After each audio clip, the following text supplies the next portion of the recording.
This is the iPhone 15, the latest phone from Apple.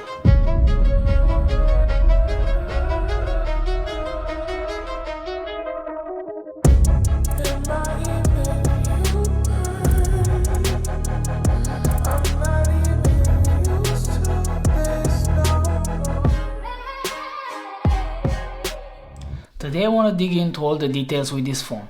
It's been a month since the release of the iPhone 15 and I had plenty of time to put it through its paces.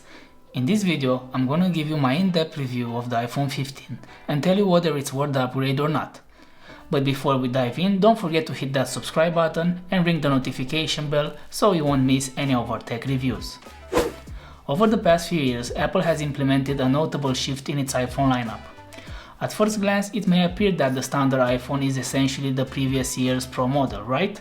But with an aluminium casing and without the telephoto lens. However, this superficial assessment falls short of the complete picture.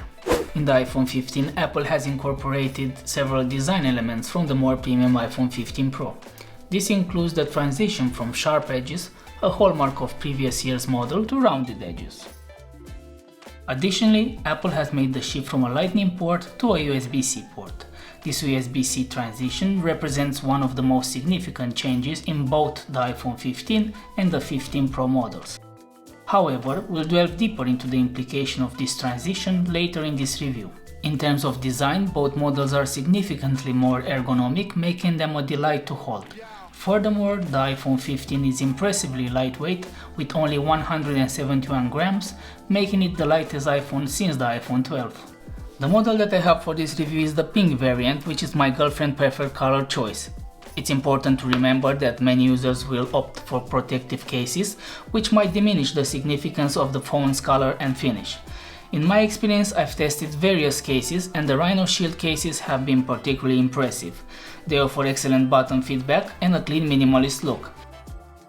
I've also added an ESR screen protector for additional protection. On the front of the device you'll find the new Retina XDR display, a notable upgrade for this year. The screen boasts a peak brightness of 2000 nits with a sustained brightness exceeding 1000 nits, a significant improvement over the previous year's 1200 nits peak brightness. This level of brightness makes the iPhone 15's display superb for outdoor use even in direct sunlight.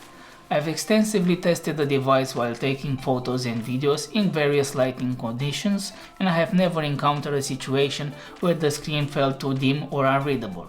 The display offers vibrant and accurate colors, allowing for an exceptional viewing experience.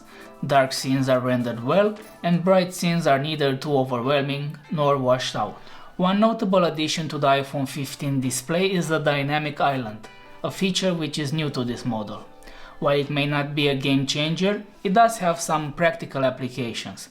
For instance, it can be useful for live activities or switching to apps that are running. It's a feature that has grown on me particularly when using apps like Spotify or Apple Music to switch tracks or interact with the app while engaged in other tasks. However, it's worth mentioning that the live activities have been somewhat slow to gain traction and may be more effective with an always-on display, a feature that the iPhone 15 lacks. Apple's implementation of an always-on display relies on a variable refresh rate. Unfortunately, the iPhone 15 screen remains fixed at 60 Hz, lacking the adaptive or variable refresh rate seen in the Pro models. While the difference is noticeable when transitioning from the Pro to the standard iPhone 15, Apple's skillful use of animation and transition in iOS helps mitigate the impact of the lower refresh rate. In everyday use, most users are unlikely to find the difference bothersome, especially when compared to many Android devices. Interestingly, the absence of a higher refresh rate and an always-on display in the iPhone 15 has a positive side effect: improved battery life. I've consistently achieved around 8 hours of screen on time, which comfortably lasts a full day. In direct comparisons with the iPhone 15 Pro, the standard iPhone 15 offered about 30 minutes more screen on time. The most significant drain on battery occurs when using the camera for tasks such as recording 4K video or gaming. However, this performance is on par with most of the smartphones on the market. The camera system is a standout feature of the iPhone 15 with several notable upgrades compared to the previous year's model. The primary sensor in the iPhone 15 boasts 48 megapixels, differing slightly from the 14 Pro and the 15 Pro models. While the sensor is slightly smaller, it has a wider aperture, allowing it to capture more light. This design results in excellent image quality. What sets the iPhone 15 apart is its ability to capture 24 megapixel images, a significant improvement over the 14 Pro. This feat is accomplished through computational photography, which combines two images, resulting in a 12 megapixel pixel bind image and a full resolution 48 megapixel image. A notable feature is the 2x zoom option, which provides a 12 megapixel image by cropping from the full 48 megapixel sensor. This approach ensures that the zoom image remains clear and free from graininess, a significant advantage over digital zoom. In practice, the difference between 2x and 3x zoom levels is minimal, making the iPhone 15 a highly capable device in this regard. Additionally, the iPhone 15 introduces an auto-portrait mode feature exclusively available on the 15 series. This mode automatically activates when a person, dog or cat is detected in the frame. It allows for the capture of the portrait images directly from the regular camera mode and provides the flexibility to adjust the depth of field effect both before and after taking the photo. While it generally works well, it may occasionally struggle with edge detection, particularly when using the aggressive depth of field effect. However, considering this is a phone camera, it offers a reasonable level of depth and versatility. The iPhone 15's camera excels in low light conditions, producing impressive night photos. The device performs well and meets the expectation of most users. The ultra-wide lens with its 12 megapixel resolution delivers decent results. As with many ultra-wide lenses, image quality tends to diminish at the corners of the frame, showing some distortion and softness. On the video front, the iPhone 15 boasts several new additions, including an action mode for the stabilized footage and cinematic mode for creating professional-looking videos. These features are available on both the front and the rear cameras. The device supports 4K at 60 frames per second, providing a high level of video recording capability. While the iPhone 15 does not offer the ability to shoot ProRAW images or ProRes videos, these omissions are unlikely to impact the average users. Most users do not require these advanced features, and ProRes videos consume a significant amount of storage space. It's worth nothing that the iPhone 15 lacks the bandwidth required to record to an external SSD, a feature only available on the 15 Pro. One of the key highlights of the iPhone 15 and a relatively unadvertised feature is the USB-C port. This port operates at USB 2.0 speeds with data transfer rates capped at 480 megabits per second. While this USB-C functionality remains somewhat limited due to its slow data transfer speed, it offers compatibility with a wide range of devices, including SSD, USB hubs, keyboards, and more. It's suitable for basic tasks like charging and data transfer. However, it becomes particularly interesting when it comes to its built-in DisplayPort functionality. This capability allows users to connect the iPhone 15 to a monitor using an USB-C cable or an USB-C to HDMI adapter, enabling video output to external screens. While this may initially seem unnecessary, it becomes quite useful when streaming content from apps like Netflix or Apple TV.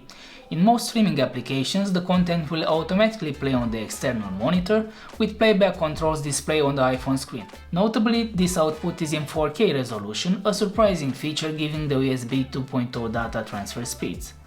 This capability provides especially value when using Apple Arcade games with an external controller, effectively turning the iPhone into a portable gaming console.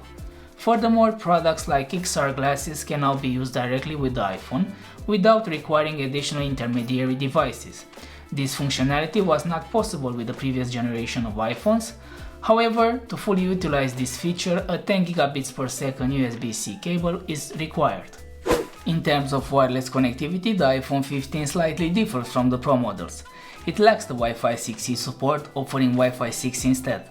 To take advantage of the Wi-Fi 6E, users must have a compatible router. Nonetheless, the iPhone 15's Wi-Fi 6 performance is impressive, offering speeds exceeding 600 megabits per second on a standard Wi-Fi network. This speed is more than sufficient for everyday tasks, making the absence of the Wi-Fi 6E support a negligible drawback. In conclusion, the iPhone 15 represents an outstanding smartphone choice for the majority of users, even if they do not require the advanced features of the Pro models. While it may lack certain features such as a high refresh rate display and Pro camera capacities, the standard iPhone 15 offers an exceptional overall performance. It's the most comfortable iPhone to use, boasting superior ergonomics, excellent battery life, a capable camera system, and a lightweight design. Also, it's the most affordable option among Apple current offerings, starting at just $799. If you're not a power user who relies heavily on the Pro features like RAW photography or ProRes video recording, the iPhone 15 provides an impressive set of features and performance. It offers a compelling alternative to the Pro models, and you're unlikely to be disappointed with your choice. Ultimately, the ideal smartphone varies from person to person. Some users prioritize a high refresh rate display, while others may place greater importance on the camera capacities or other factors. It will be great to hear from you about your own preferences and priorities when it comes to choosing a smartphone. Whether you prioritize a high refresh rate display, professional camera features, or other consideration not covered in this review, please share your thoughts in the comments below. Thank you for watching. If you found this information helpful or engaging, please consider hitting the like button. If you are interested in more tech-related content, I invite you to subscribe to this channel. Your support is greatly appreciated, and I look forward to sharing more content with you in the future.